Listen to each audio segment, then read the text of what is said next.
Hello ಎಲ್ರಿಗೂ ನಮಸ್ಕಾರ. ಎಲ್ಲರೂ ಹೇಗಿದ್ದೀರಾ? ಎಲ್ಲರೂ ಚೆನ್ನಾಗಿದ್ದೀರಾ ಅಂತ ಅಂದ್ಕೊಳ್ತೀನಿ. ಎಲ್ರಿಗೂ welcome back to my channel. ನಾವು ಪ್ರತಿ ಸಲ ಡಿಮಾರ್ಟ್ ಹೋದಾಗೆಲ್ಲ ಅಲ್ಲಿ ಒಂದು ಪ್ಯಾಂಡಾದು ಸ್ವಿಂಗ್ ಕಾರ್ ಇತ್ತು. ಅದನ್ನು ಬೇಕು ಅಂತ ಆರುಷಿ ಕೇಳ್ತಾನೆ ಇದ್ಲು. ಸರಿ ತಗೊಳ್ಳೋಣ ಅಂತ ನೋಡಿದ್ವಿ. ಅದು ತುಂಬ ಚಿಕ್ಕದಿತ್ತು. ಒಬ್ಬರೇ ಕುತ್ಕೊಳ್ಳೋಕೆ ಆಗೋದು. ಬರೀ 2+ ಇಯರ್ಸ್ ಇತ್ತು. ನಾವೇನಾದ್ರು 3 to 5 ಇಯರ್ಸ್ ಆಗೋಷ್ಟು ಬಂದರೆ ತಗೊಳ್ಳೋಣ ಅಂತ ನೋಡ್ತಾ ಇದ್ವಿ. ಅದಕ್ಕೂ ಸಿಕ್ಕೇ ಇಲ್ಲ. ಸರಿ ಅಂತ ಅಮೆಝಾನಲ್ಲಿ ಸರ್ಚ್ ಮಾಡ್ಬೇಕಾದ್ರೆ ನನಗೆ ಲವಲ್ ಆ್ಯಪ್ ಅವ್ರದ್ದು ಸನ್ನಿ ಸ್ವಿಂಗ್ ಕಾರ್ ಅಂತ ಸಿಕ್ತು. ಅದು ಚೆನ್ನಾಗಿದೆ ಅಂತ ಅನ್ನಿಸ್ತು. ನೋಡೋಣ ಅಂತ ಬುಕ್ ಮಾಡಿದ್ದೆ. ಅದು ಇವತ್ತು ಮನೆಗೆ ಬಂದಿತ್ತು. ನಾನು ಆರುಷಿಗೆ ಸರ್ಪ್ರೈಸ್ ಕೊಡೋಣ ಅಂತ ಹೇಳಿ ಬುಕ್ ಮಾಡಿದ್ವಿ. ಆರುಷಿ ಮನೆಯಲ್ಲೇ ಇದ್ದಾಗೆ ಬೆಳಗ್ಗೆನೇ ಬಂದುಬಿಡ್ತದು. ನಮ್ಮ ಮನೆಗೆ ಏನೇ ಪಾರ್ಸಲ್ ಬಂದರೂ ನಾವು ಅವಳಿಗೆ ಏನಾದರೂ ಬುಕ್ ಮಾಡಿರ್ತೀವಿ ಅಂತ ಅವಳದ್ದು ಐಡಿಯಾ. ಅದಕ್ಕೆ ಅದನ್ನ ಓಪನ್ ಮಾಡೋವರೆಗೂ ಬಿಡಲ್ಲ. ಅದು ಅಲ್ದಿರೋ ಬಾಕ್ಸ್ ಮೇಲೆ ಪ್ರಿಂಟ್ ಆಗಿದೆ ಅದು ಕಾರ್ದು ಶೇಪು. ಸೊ ಹಾಗಾಗಿ ಅವಳಿಗೆ ಕನ್ಫರ್ಮ್ ಆಯಿತು ಇದು ನನಗೆ ಏನೋ ಬುಕ್ ಮಾಡಿದ್ದಾರೆ ಅಂತ. ಅದು ಓಪನ್ ಮಾಡೋವರೆಗೂ ಅವಳು ಸಮಾಧಾನ ಆಗಿಲ್ಲ. ಅವಳಿಗೇನಾರು ಈ ರೀತಿ ಹೊಸ ಟಾಯ್ಸ್ ಏನಾದ್ರು ಬಂದರೆ ಫುಲ್ ಎಕ್ಸೈಟ್ ಆಗಿಬಿಡ್ತಾಳೆ.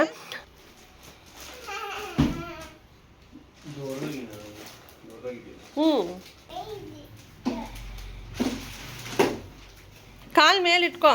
ಇನ್ನೂ ಮುಂದಕ್ಕೆ ಇಟ್ಕೋ ಕಾಲು. ಇನ್ನೂ ನೀಟ್ಕೊಮ್ಮ ಕಾಲು. ನೀಟ್ಕೋ ಕಾಲು.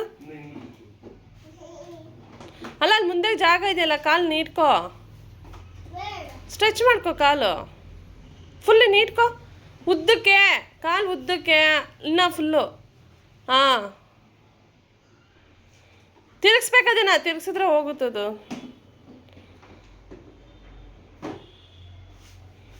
ಇದರಲ್ಲಿ ರಿವರ್ಸು ಕೂಡ ಬರ್ಬೋದು. ತುಂಬ ಚೆನ್ನಾಗಿದೆ. ಕಲರ್ ಅಂತೂ ನಮ್ಮ ಆರ್ಷಿಗೆ ತುಂಬ ಇಷ್ಟ ಆಯಿತು. ಇನ್ನು ಇದು ಗುರುವಾರ ನ್ಯೂ ಇಯರ್ ಆಗಿತ್ತಲ್ವ, ಹಾಗಾಗಿ ನಾವು ಬುಧವಾರ ನೈಟೇ ಮನೆಗೆ ಸ್ವಲ್ಪ ತರಕಾರಿ ಹಣ್ಣೆಲ್ಲ ತೊಗೊಬಂದಿದ್ವಿ. ನೈಟು ಎತ್ತಿಡೋಕ್ಕಾಗಿಲ್ಲ. ಸರಿ ಬೆಳಗ್ಗೆನೇ ಎತ್ತಿಟ್ಬಿಟ್ಟು ಎಲ್ಲ ಮನೆ ಕೆಲಸ ಮಾಡ್ಕೊಳ್ಳೋಣ ಅಂತ ಹೇಳಿ ಎತ್ತಿಡ್ತಾ ಇದ್ದೆ.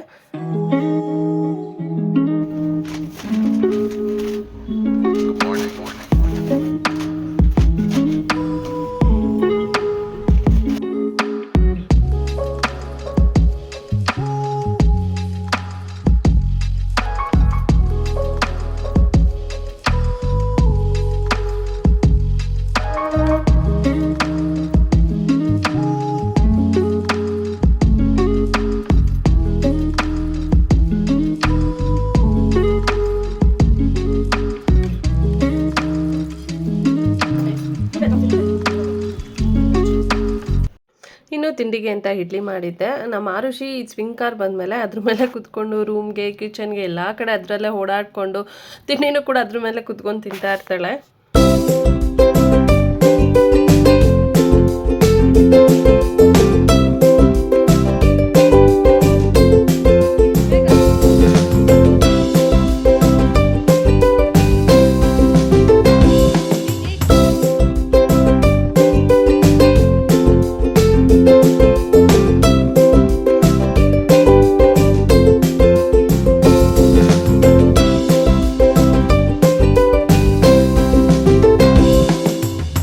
ಕೆಲವೊಂದ್ಸಲ ಮನೇಲಿ ಕೆಲಸ ಏನಾರ ಜಾಸ್ತಿ ಇದ್ದಾಗ ಬೆಳಗ್ಗೆ ಟೈಮಿಗೆ ಪೂಜೆ ಮಾಡೋದಕ್ಕಾಗಲ್ಲ. ಹಾಗಾಗಿ ನಾನು ಕೆಲಸ ಎಲ್ಲ ಮುಗಿಸ್ಬಿಟ್ಟು ನಿಧಾನಕ್ಕೆ ನಾನು ಈವ್ನಿಂಗ್ ಪೂಜೆ ಮಾಡ್ಕೊಳ್ತೀನಿ.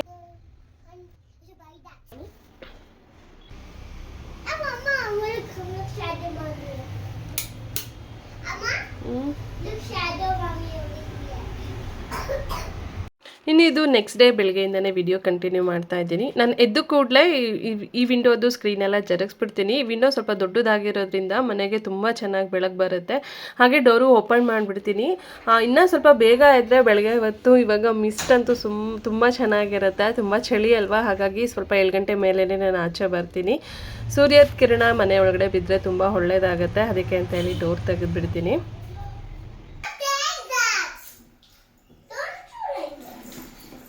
ನೋಡಿ, ಈ ಸ್ವಿಂಗ್ ಕಾರಲ್ಲಿ ಆರಾಮಾಗಿ ಇಬ್ಬರು ಕುತ್ಕೊಂಡು ರೈಡ್ ಮಾಡ್ಬೋದು. ಅಪ್ಪು ಆರುಷಿ ಇಬ್ಬರು ಬಂದರು, ಇಬ್ಬರು ಕುತ್ಕೊಂಡು ಇದರಲ್ಲಿ ರೈಡ್ ಮಾಡ್ತಾರೆ. ನಮ್ಮ ಆರುಷಿ ನೂಡಲ್ಸ್ ಬೇಕಂತ ಕೇಳಿದ್ಲು. ಅದಕ್ಕೆ ಅವಳಿಗೆ ನೂಡಲ್ಸ್ ಮಾಡಿದ್ದೆ. ಇನ್ನೊಂದು ಸ್ವಲ್ಪ ನೂಡಲ್ಸ್ ಮಿಕ್ಕಿತ್ತು. ಅದಕ್ಕೆ ನಾನು 1-2 ಮೊಟ್ಟೆ ಹಾಕ್ಕೊಂಡು ಅದಕ್ಕಿಂತ ಸ್ವಲ್ಪ ಚಿಲ್ಲಿ ಸಾಸು ಮತ್ತು ಸೋಯಾ ಸಾಸ್, ಇನ್ನು ಸ್ವಲ್ಪ ಪೆಪ್ಪರ್ ಪೌಡರ್ನ ಹಾಕ್ಕೊಂಡಿದ್ದೆ. ಅವಳಿಗೆ ಮಾಡಿದ್ರೆ ಸ್ವಲ್ಪ ಖಾರ ಕಮ್ಮಿ ಹಾಕಿರ್ತೀನಲ್ವ, ಅದು ನಮ್ಗೆ ತಿನ್ನೋದಕ್ಕೆ ಆಗೋದಿಲ್ಲ. ಅದಕ್ಕೆ ನಾನು ಅದ್ರ ಜೊತೆಗೆ ಈ ರೀತಿ ಮಾಡ್ಕೊಂಡು ತಿನ್ಕೊಂಡೆ. ನಂದು ಬ್ರೇಕ್ಫಾಸ್ಟ್ ನೂಡಲ್ಸೇ ಆಯ್ತು ಇವತ್ತು.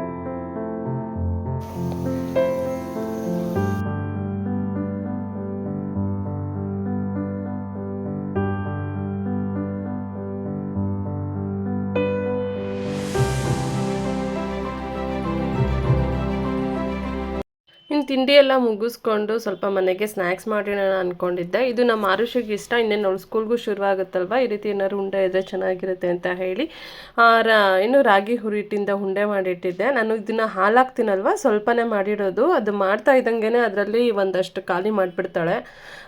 ಅದಾದಮೇಲೆ ನಮಗೇನಾದ್ರು ಖಾರವಾಗಿ ಬೇಕಲ್ವ ಚಳಿಗೆ, ಅದಕ್ಕೆ ಅಂತ ನಾನು ಸ್ವಲ್ಪ ಅವಲಕ್ಕಿ ಇತ್ತು, ಪೇಪರ್ ಅವಲಕ್ಕಿ, ಹಾಗೆ ಕಡಲೆಪುರಿ ಇತ್ತು. ಅದಕ್ಕೆ ಅದು ಅವಲಕ್ಕಿ ಚೂಡ ಅಂತಾರಲ್ವ, ಅವಲಕ್ಕಿ ಒಗ್ಗರಣೆ ಮತ್ತು ಪುರಿ ಒಗ್ಗರಣೆ ಮಾಡಿಡೋಣ ಅಂತ ಹೇಳಿ ಎಲ್ಲ ರೆಡಿ ಮಾಡ್ಕೊಳ್ತಾ ಇದ್ದೆ.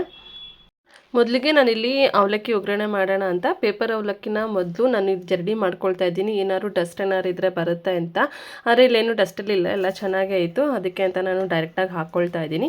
ಮೊದಲು ಒಂದು ಪಾತ್ರೆಗೆ ಅವಲಕ್ಕಿ ಎಷ್ಟು ಬೇಕಷ್ಟನ್ನ ಹಾಕ್ಕೊಂಡು ಸ್ವಲ್ಪ ಬಿಸಿ ಮಾಡ್ಕೋಬೇಕು, ಯಾಕಂದರೆ ಅದು ಮೆತ್ತಗಿದ್ರೆ ಚೆನ್ನಾಗಿರೋದಿಲ್ಲ. ಸ್ವಲ್ಪ ಕ್ರಿಸ್ಪಿನೆಸ್ ಇರಬೇಕು, ಅಲ್ಲಿವರೆಗೂ ಬೆಚ್ಚಗೆ ಸಣ್ಣ ಉರಿ ಮಾಡಿಕೊಂಡು ಬೆಚ್ಚಗೆ ಮಾಡ್ಕೋಬೇಕು.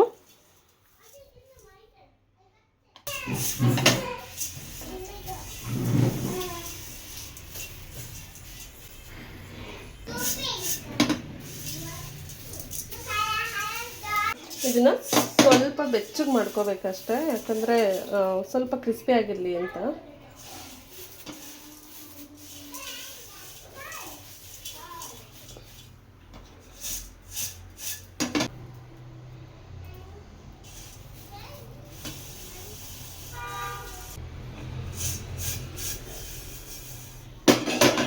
ಇಷ್ಟು ಬಿಸಿ ಮಾಡಿಕೊಂಡು ಇವಾಗ ಒಂದೊಂದೇ ಫ್ರೈ ಮಾಡ್ಕೊಳ್ತಾ ಹೋಗ್ಬೇಕು. ಇವಾಗ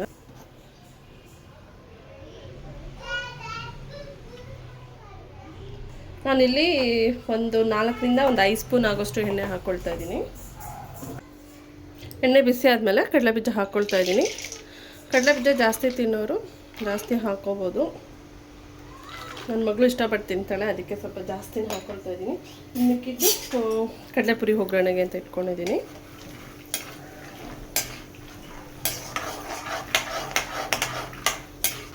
ಇದರ ಕಡಲೆ ಬೀಜನೆಲ್ಲ ಸಪ್ರೇಟ್ ಫ್ರೈ ಮಾಡ್ಕೊಳ್ಳೋದ್ರಿಂದ ಕ್ರಿಸ್ಪಿನೆಸ್ ಚೆನ್ನಾಗಿರುತ್ತೆ. ಇಲ್ಲಾಂದರೆ ಎಲ್ಲ ಒಟ್ಟಿಗೆ ಫ್ರೈ ಮಾಡಿಕೊಂಡು ಲಾಸ್ಟಲ್ಲಿ ಅವಲಕ್ಕಿನ ಮಿಕ್ಸ್ ಮಾಡ್ಕೋಬೋದು. ಹಾಗೂ ಮಾಡ್ಬೋದು, ಹೀಗೂ ಮಾಡ್ಬೋದು. ಇಲ್ಲಿ ಬೆಳ್ಳುಳ್ಳಿ ಬೇಕನ್ನೋರು ಬೆಳ್ಳುಳ್ಳಿ ಹಾಕ್ಕೋಬೋದು, ನಾನು ಹಾಕ್ತಾ ಇಲ್ಲ.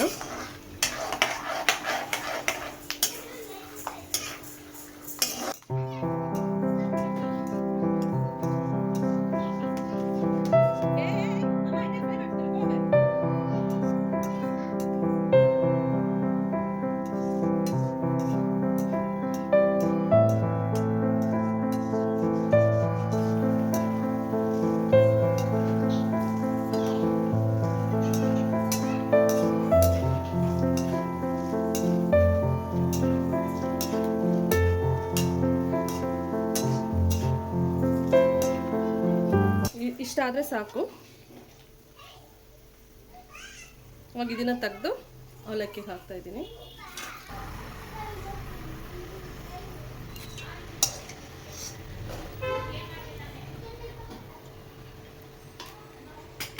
ಕಡಲೆ ಹಾಕ್ಕೊಳ್ತಾ ಇದ್ದೀನಿ. ನಾನು ಇದನ್ನು ಕಡಲೆಪುರಿಗೂ ಸೇರಿಸಿ ಎಲ್ಲ ತೆಗೆದಿಟ್ಕೊಂಡಿದ್ದೆ. ಇದಕ್ಕೆ ಅರ್ಧ ಅದಕ್ಕೆ ಸ್ವಲ್ಪ ಹಾಕ್ತಾ ಇದ್ದೀನಿ.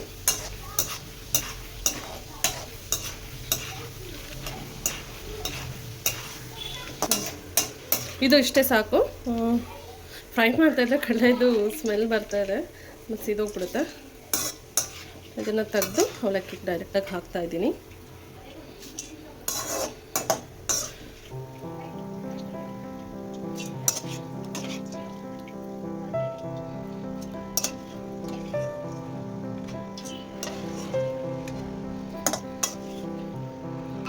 ಅದು ಬರ್ತಾಯಿಲ್ಲ, ಇವಾಗ ಅದಕ್ಕೆಲ್ಲ ನಾನು ಕೊಬ್ಬರಿ ಹಾಕ್ಕೊಳ್ತಾ ಇದ್ದೀನಿ.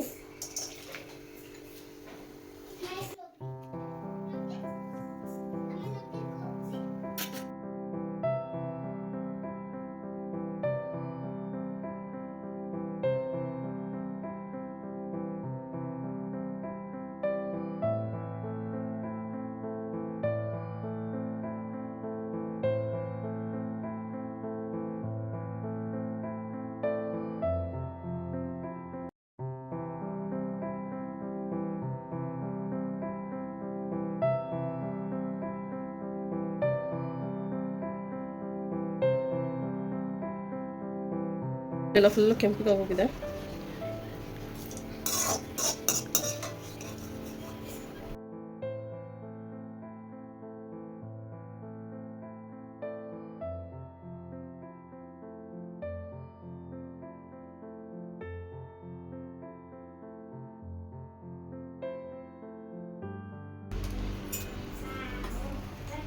ಇವಾಗ ನಾನು ಇದಕ್ಕೆ ದ್ರಾಕ್ಷಿ ಗೋಡಂಬಿ ಹಾಕ್ಕೊಳ್ತಾ ಇದ್ದೀನಿ. ಇದು ಆಪ್ಷನಲ್ಲು, ಬೇಕು ಅಂದರೆ ಹಾಕ್ಕೊಳ್ಳಿ, ಹಾಕಿದ್ರೆ ಟೇಸ್ಟ್ ಚೆನ್ನಾಗಿರುತ್ತೆ.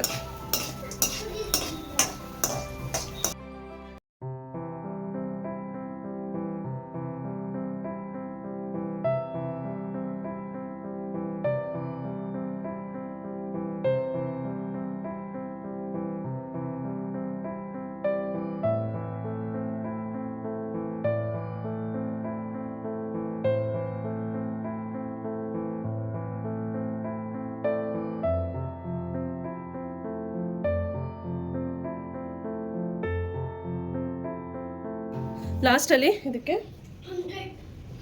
ಸ್ವಲ್ಪ ಸಾಸಿವೆ,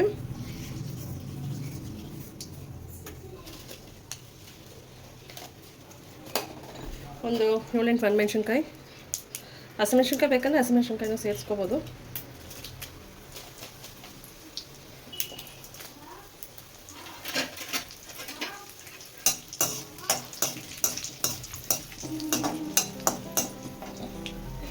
ಇದಕ್ಕೆ ಇವಾಗ ನಾನು ಕರಿಬೇವಿನ ಸೊಪ್ಪು ಹಾಕ್ಕೊಳ್ತಾ ಇದ್ದೀನಿ.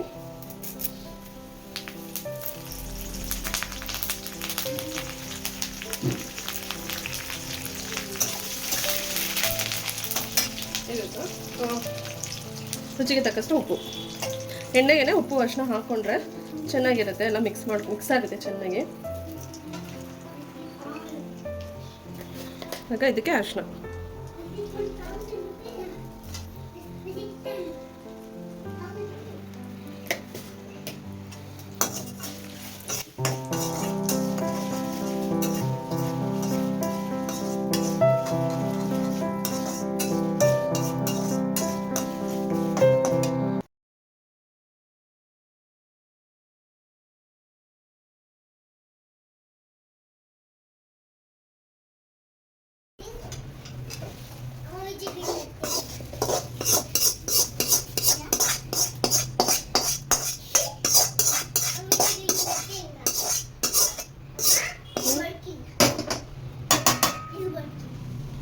ಸೊ ಇದನ್ನು ಒಂದ್ಸಲ ಚೆನ್ನಾಗಿ ಮಿಕ್ಸ್ ಮಾಡ್ಕೊಳ್ಳೋಣ.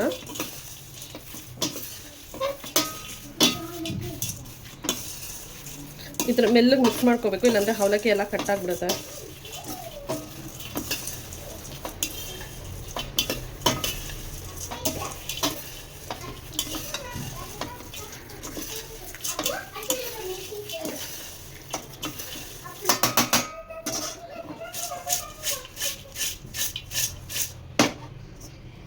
ಈ ರೀತಿ ಎಲ್ಲ ಒಂದ್ಸಲ ಚೆನ್ನಾಗಿ ಮಿಕ್ಸ್ ಮಾಡಿಕೊಂಡು ಇವಾಗ ಮತ್ತೆ ಸ್ಟವ್ನ ಆನ್ ಮಾಡಿಕೊಂಡು ಅದನ್ನ ಸಿಮ್ಮಲ್ಲೇ ಇಟ್ಕೋಬೇಕು. ಒಂದು ಸ್ವಲ್ಪ ಬಿಸಿ ಮಾಡ್ಕೊಳ್ಳೋಣ, ಅಂದರೆ ಬೆಚ್ಚಗೆ.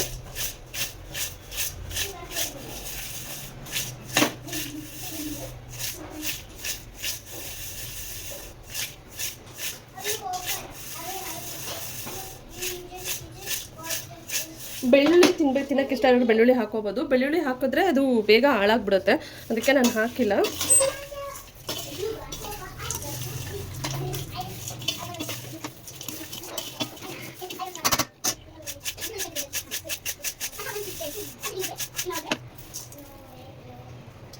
ಎಷ್ಟು ಕ್ರಿಸ್ಪಿ ಆಗಿದೆ.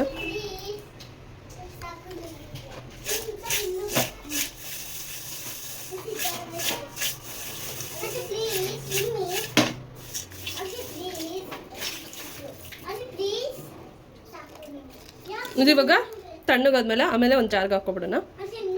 ಪಕ್ಕದಲ್ಲಿ ಎತ್ತಿಟ್ಬಿಟ್ಟು ನಾನು ಆವಾಗಲೇ ಫ್ರೈ ಮಾಡ್ಕೊಂಡಿದ್ದು ಮಾಡಲಿದ್ದೀನಿ. ಕಡಲೆಪುರಿ ಒಗ್ಗರಣೆ ಮಾಡ್ಕೊಳ್ತೀನಿ, ಅಂದರೆ ಮಂಡಕ್ಕಿ ಡೈರೆಕ್ಟ್ ಅದಕ್ಕೆ ಹಾಕ್ಕೊಳ್ತಾ ಇದ್ದೀನಿ, ಸಪ್ರೇಟ್ ಏನು ಮಾಡಲ್ಲ. ಅದಕ್ಕೆ ಸ್ವಲ್ಪ ಎಣ್ಣೆ ಹಾಕ್ಕೊಂಡು ಅದೇ ಬಾಣಲಿಗೆ ಎಣ್ಣೆ ಬಿಸಿ ಆದಮೇಲೆ ನಾನು ಇದಕ್ಕೆ ಕಡಲೆ ಬೀಜ ಹಾಕ್ಕೊಳ್ತಾ ಇದ್ದೀನಿ. ಸ್ವಲ್ಪ ನಾನು ಕಡಲೆ ಬೀಜ ಎಲ್ಲದಕ್ಕೂ ಜಾಸ್ತಿ ಹಾಕ್ತೀನಿ. ನಮ್ಮ ಆರುಷಿ ಅದರಲ್ಲಿರೋ ಕಡಲೆ ಬೀಜ ಎಲ್ಲ ಹಾಕ್ಕೊಂಡು ತಿನ್ಬಿಡ್ತಾಳೆ, ಅದಕ್ಕೆ ನಾನು ಸ್ವಲ್ಪ ಕಡಲೆ ಬೀಜ ಜಾಸ್ತಿ ಹಾಕೋದು.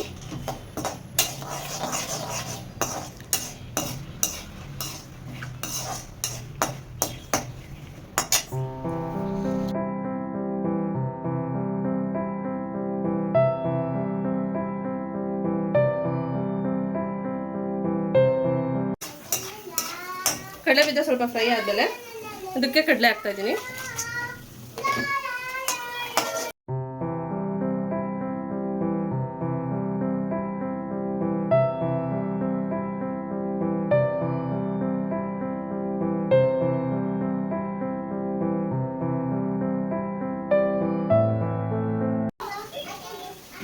ಇದಕ್ಕೆ ಮೆಣಸಿನ್ಕಾಯಿ ಹಾಕೊಳ್ತಾ ಇದ್ದೀನಿ. ಹಾಗೆ ಸಾಸಿವೆ ಹಾಕೊಳ್ತೀನಿ.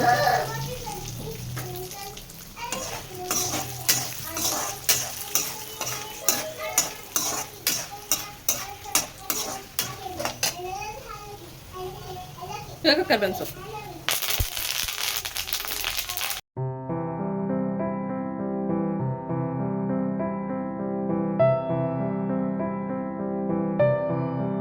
ಇವಾಗ ಇದಕ್ಕೆ ರುಚಿಗೆ ತಕ್ಕಷ್ಟು ಉಪ್ಪನ್ನು ಹಾಕ್ಕೊಳ್ತಾ ಇದ್ದೀನಿ. ಇವಾಗ ಇದಕ್ಕೆ ಸ್ವಲ್ಪ ಅರಿಶಿನ ಹಾಕ್ಕೊಳ್ತಾ ಇದ್ದೀನಿ. ಈ ರೀತಿ ಎಣ್ಣೆಗೆ ಉಪ್ಪು ಅರಿಶಿನ ಹಾಕೋದ್ರಿಂದ ಚೆನ್ನಾಗಿ ಹೊಂದ್ಕೊಳ್ಳುತ್ತೆ. ಇವಾಗೆಲ್ಲ ಒಂದ್ಸಲ ಚೆನ್ನಾಗಿ ಮಿಕ್ಸ್ ಮಾಡ್ಕೋಬೇಕು. ಇವಾಗ ಇದಕ್ಕೆ ಕಡಲೆಪುರಿ ಹಾಕೊಳ್ಳೋಣ, ಅಂದರೆ ಮಂಡಕ್ಕಿ. ಈ ಚಳಿಗಾಲದಲ್ಲಿ ಸಂಜೆ ಹೊತ್ತು ಟೀಗೆ ಸ್ನ್ಯಾಕ್ಸ್ ಆಗಿ ತಿನ್ಬೋದು.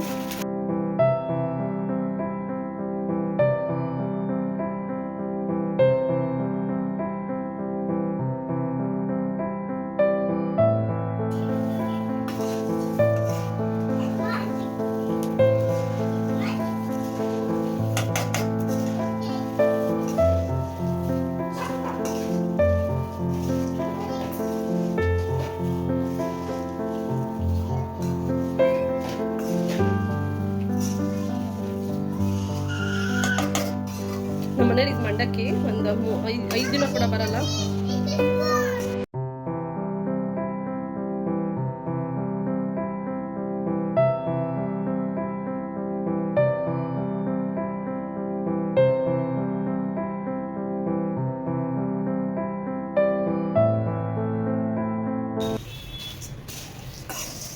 ಇದಿಷ್ಟೇ ರೆಡಿ ಆಯಿತು.